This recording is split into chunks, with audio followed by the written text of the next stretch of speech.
Yeah, so I started riding my bike, right? Because there was this guy that I used to bump into at the train station that was highly equipped with his bike in the wintertime. So I was taking a train from Roselle in Illinois all the way to Bensonville. Because I used to have a part-time job that became a full-time job that was a full-time job that was a full-time job but then became a part-time job in the summer of 2008 when I was a freshman in high school. I was working with a fake ID called Christian Vasquez at Modern Optical. So I was making like 600 every 2 weeks, but I was a freshman in high school. So who knows where that money would go? I would just buy clothes. But all freshmen in high school, when I was a freshman and a sophomore in high school, I had no friends. I lived in a basement that used to flood about 4 inches high, about. And like when I was in school, my biggest fear was people asking me where I lived because I felt inferior of people asking me where I lived because I was the poorest kid in the school. At least that's what it felt like because I lived in a basement that used to flood. So, you live in a basement that used to flood. You were embarrassed to go to school. You were embarrassed to go to school, right? So imagine that your basement floods, and you can't even bring people over because first of all, you live in a basement. You're the poorest kid in the school. Second of all, it's just a bad environment. Third of all, you can't even have people because your parents will trip, right? So it's like, why am I even trying to have people over to begin with if I'm poor as fuck and it's ugly? Who wants to bring, would you want to bring your girlfriend over or your friends over to a poor ass environment knowing there's people that own houses, that have houses? No, this is real, you guys. This ain't no cap. This ain't no fake talk. This is real talk. I was the poorest kid in the school. There's people that have apartments, two-bedroom apartments with their families. There's people that live in houses. You live in someone's basement, that's pretty much hell to you. It's fucking hell. It's hell. It's real fucking hell. It's hell. It's hell, you guys. I'm not kidding. It's fucking hell. We lived in hell. Literally. It was hell. Me and my stepdad would fight and ignore each other for a whole month straight. You guys think that's life? You guys think that's life? Did you guys live life like that? Hating your stepdad, maybe hating your parents, maybe everybody has their own story, but for a whole month, and you guys fight, you guys rattle with each other, you guys muff each other in the face, he whacks you in the back of the head, like shit like that. You guys eat good Mexican food, but the environment is so ugly that the food is not even good. It's kind of disgusting.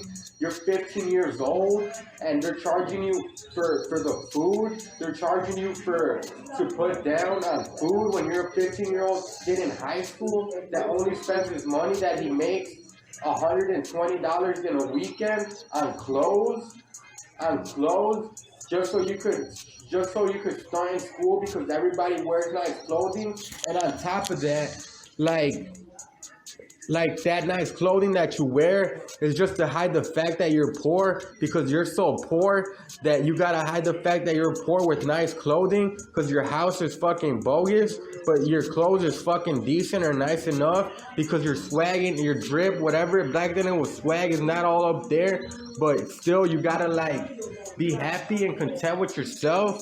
Like stuff like that. And your sister, I mean, my sister, who knows what the fuck she was going through because she was 2 years younger than me. But our life sucked. It sucked real bad. It said horribly. Like, you guys have no fucking idea how bad my life sucked. It sucked. It might seem like I'm a big time rapper and I made it, but just wait till that movie comes out, bro. Just wait till that movie comes out. You guys are really gonna see all the bullshit that I went through. to get to where I am today. It was just 4 years, but 4 years as a teenager, it was 13, 14, 15, 16, 7, 8, 9, 10, half a 10.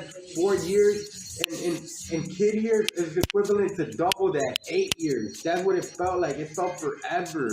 It felt for fucking ever.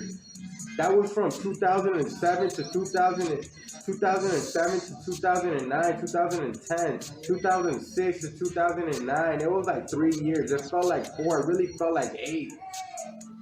But it were the longest, most horrible years of my life that I vividly remember. And it's not that I remember them vividly, it's just depressing. It's fucking depressing. And then before that, that was in Wooddale. In Bensenville, we lived in a room with somebody else. We lived in two rooms in a house that wasn't even ours, sharing a kitchen with somebody else. That was not cool. And then we lived in a room with another lady, with another woman, sharing 1-bedroom apartment, a 2-bedroom apartment, and sharing the kitchen. That was not cool. A trailer flip in front of Dunkin' Donuts, if you guys know where I'm talking about, that was not cool. We lived in a basement when we moved here to Bensenville. I call Bensenville home, and I rep Bensenville and 630 all that hard and shit. But in reality, we're from Elgin because we were born in Elgin and we grew up in Carpentersville, but we really did grow up in Bensenville. We really did grow up in Bensenville and Wooddale. So when you guys hear me say 630 and Zip, all that 630 shit, I am about the 630, bro. I really am from the 630. Nobody from the 630 like me. Nobody. That's why I'm the fucking whatever. I'm everything in that fucking hood. I'm the biggest rapper. Yeah, there's other rappers, but they ain't me, and they could never be me. I am the biggest. The biggest, most trillest, most fucking realest artist from the 630. Best believe that shit. Little ego trip, but you know what? That's probably gonna come back to me when another artist comes up and he's gonna be like, nah, that's me. But nah, they better watch the throne like I'm Jay-Z. Little rhyme for y'all. Shout out to Infinity Waters. Never mind, big bro. I'm not gonna send him a shout out. I send him references in every fucking song. He got like 3 songs. One called Yay, this and that. He knows I'm waiting on this record deal like I'm kissing his ass, which I am, because come on, for a record deal, what the fuck wouldn't you do if somebody saved your ass from misery, from fucking working a 9-to-5 job? Anyways, let's go back to 2010. The guy was high equipped in his fucking, in his bike in the snow, in the winter snowy conditions. I wasn't, and I used to ride my bike in the winter. I worked as a waitress, right? They used to call me waitress, bro. They used to call me waitress. But in reality, I was just a fucking busboy. I was a waitress, whatever. Doesn't matter. That wasn't my record. That you guys are gonna see in the movie. But let's talk about 2010. I used to eat cheeseburgers. In between jobs because then I got 2 jobs. Because then my mom would always work 2 jobs like any Mexican does. If you're really a Mexican, you know that our people are Mexicans, not our Mexicans, the Mexicans, the Mexican race. They work 2 jobs. And other people do too, but I'm gonna let them tell it because I gotta tell my story about my family. So my mom worked 2 jobs, I got 2 jobs. I was sleeping, taking 2-hour naps, trying to relive like Eminem lifestyle of being poor, which I did for like a month straight. And I used to work 2 jobs. I started writing rhymes. It was 2010, and I got introduced to hip hop a little late. But then once I fell in love with hip hop, it was over with for me. I used to download albums from Mediafire.zip. Straight from the wherever they came from. I don't know the internet like that. I don't know. I'm not computer smart. I just know the way around like everybody else does. And then I would download the picture from Google Images, attach it to iTunes, and there you go. I had a whole album. Eminem album, Jay-Z, Kanye, all those guys, fucking all of them. Some rock albums too. I used to listen to a little bit of rock. Limp Bizkit and stuff like that, Papa Roach, you know, the lame shit. I bet that's lame to all you rockers, but to me, it's just, I don't listen to rock, man. I listen to cumbia because I like that shit. I'm passionate about it. I'm probably gonna sample a few things from cumbia. You guys think it's lame, but where my mom's from Puebla, that shit is hot. That shit is popping. Even they're somehow ashamed of it. Even if they're not, they're probably not, but that's what it is. It's good music. It's good to dance to. I love it.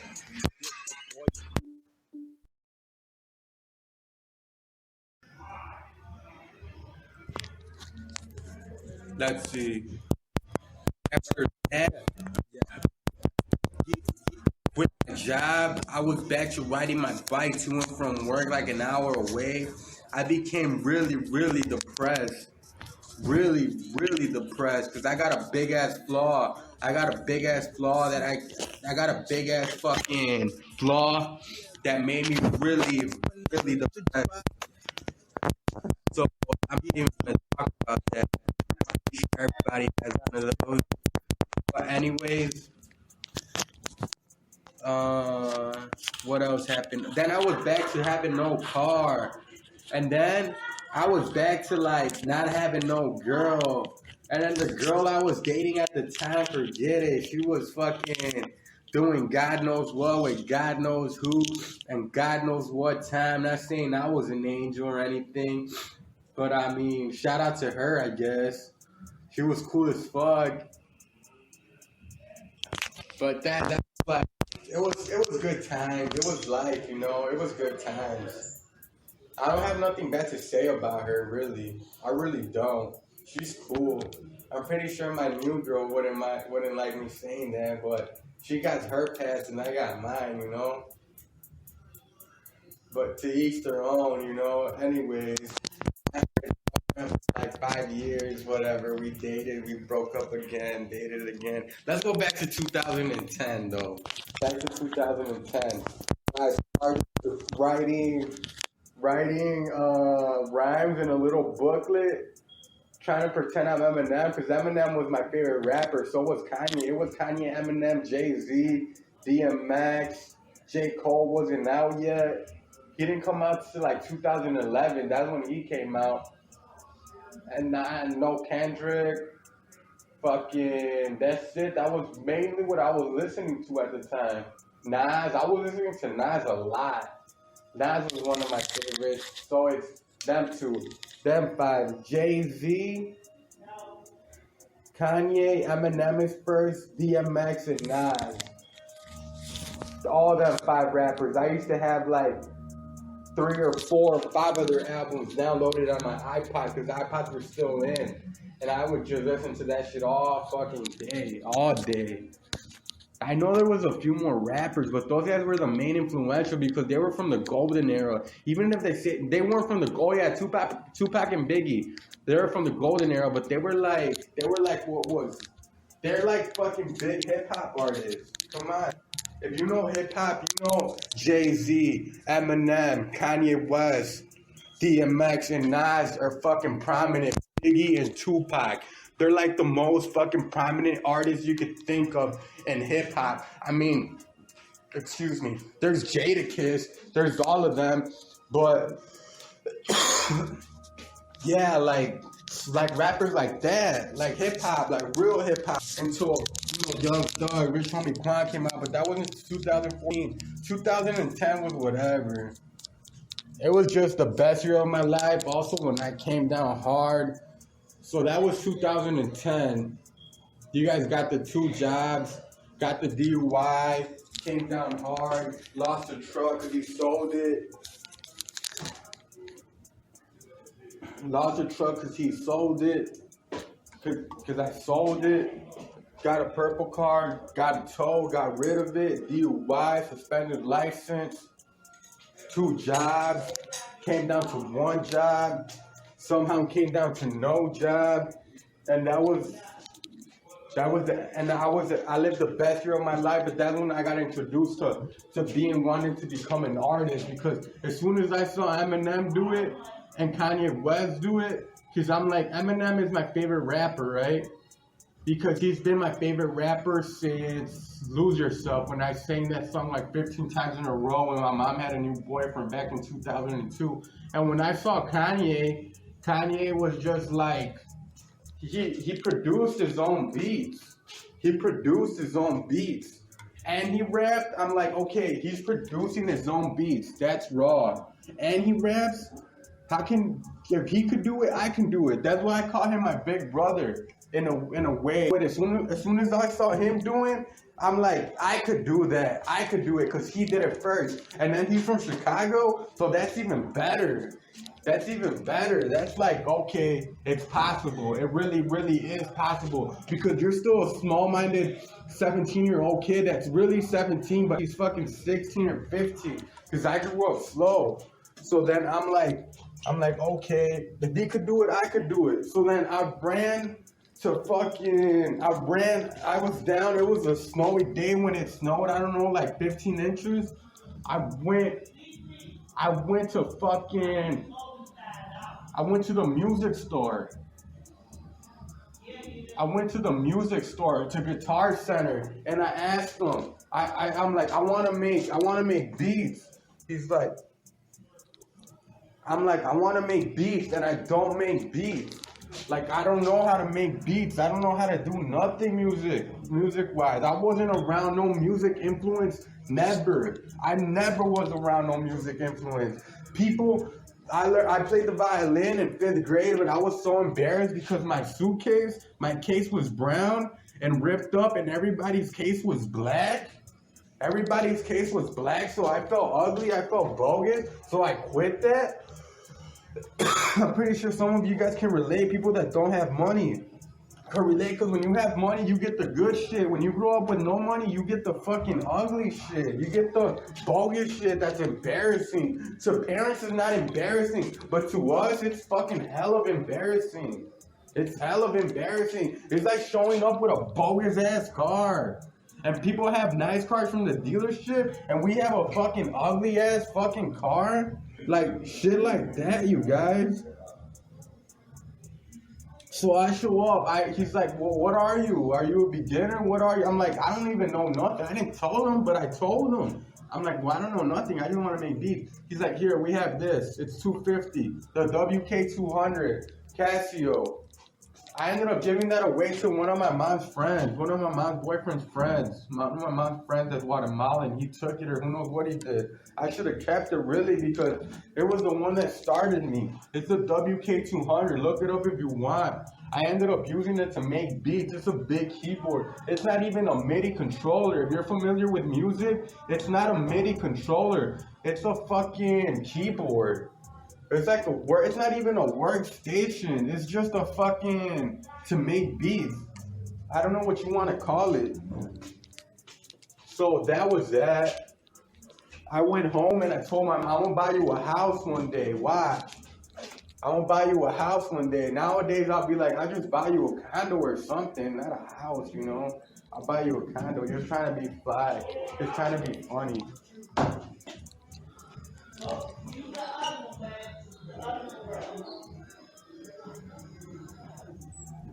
Just trying to be funny, you know? Who knows? I'll buy her a house. Who cares? When I make it, when I get the record deal, because I'm pretty soon, Kanye is going to hear me, and God is going to answer my prayers, and I am going to get the record deal. Best believe that. For now, I'm just dropping music, because that's what I'm passionate about. That's my will. That's my purpose. That's what fulfills me. That's what keeps me going. That's what drives me. That's what moves me in that direction. I'm constantly moving in that direction of becoming an artist. That was my whole life. People have kids. People have family. People have pets. People have goals. People have like furniture they want to get, beds, houses, cars. Lambos, whatever you're working towards. I worked toward being an artist, but in 2010, I didn't know how to do shit on the keyboard until I bought a PDF file called Beat Snipper. Beat Snipper, it doesn't exist anymore. It talks about holistic composition, chords, certain shit like that. It's cool to read it, but if you wanna, you don't need it. But it's cool to have. And then I went to the fucking flea market and got FL Studio. I got FL Studio trying to be like P. Diddy, because I heard he was the music producer, and I'm like, oh yeah, I'm gonna be like P. Diddy. Who knows where I got that shit from? I'm like, I'm gonna be like P. Diddy. And in reality, I wanted to be like Kanye West. So then I didn't know how to use it. I was out fucking around, doing God knows what, fucking up my life, living life not in the forward direction, but in a backwards direction. And I just ended up fucking up for a few years. So that was 2010. And yeah, I just kept on doing me. So that was 2010. I'm gonna leave it at that. I got the keyboard from my mom in the winter of 2010. I got the keyboard and I showed it to my mom, in 2010. And I told her I'm gonna buy you a house one day from music. But that took me from 2010 till today, till 2023. Think about it. Years I had a dream to get where I am today and be who I am today. So just know I didn't get here by myself. People helped me, mentors and certain people. If you know me and if you listen to me, you know I talked about that. So just look for it. Because I'm not going to tell you through here, but I did have mentors and advisors and Busy Works Beats and Daniel Scott from London, and who else? A few other people. The one more person another person I can't think about. Just know Daniel Scott, Busy Works Beats. Oh, and what's his name? The white boy from Los Angeles that moved to Los Angeles. He didn't really mentor me. Because he's not that much older. It's not about age. It's kind of about age for me. Because if you're closer to my age, why would I want to take wisdom and knowledge from you? It's fucking, what's his name? Rob Level. But he really does help people, though. He really does help people, and it's dope. If you do the Rob Level thing, it's actually pretty fun, bro. But it all depends how far you go with the videos. They're pretty dope. I just wanted to jump to a certain level. My bad for saying that, bro, but I just wanted to jump to a certain level because I just wanted to get to the music part. But that program teaches you how to build up from the bottom up.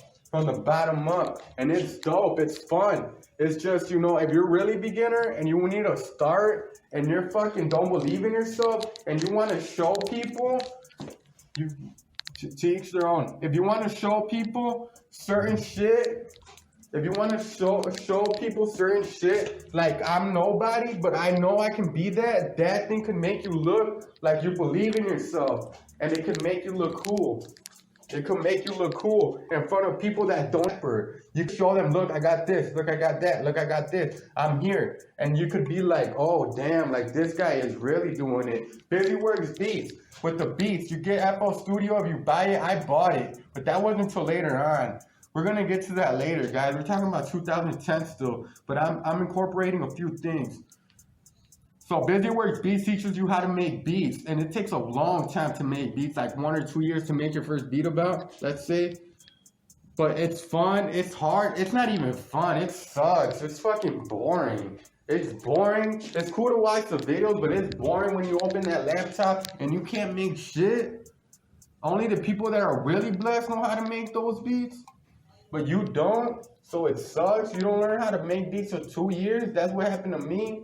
I didn't learn how to make beats till a year later, or maybe the same year, but I didn't make confident beats until 2016, 2017, and I didn't even export my first beat to 2020. So yeah, there goes that. So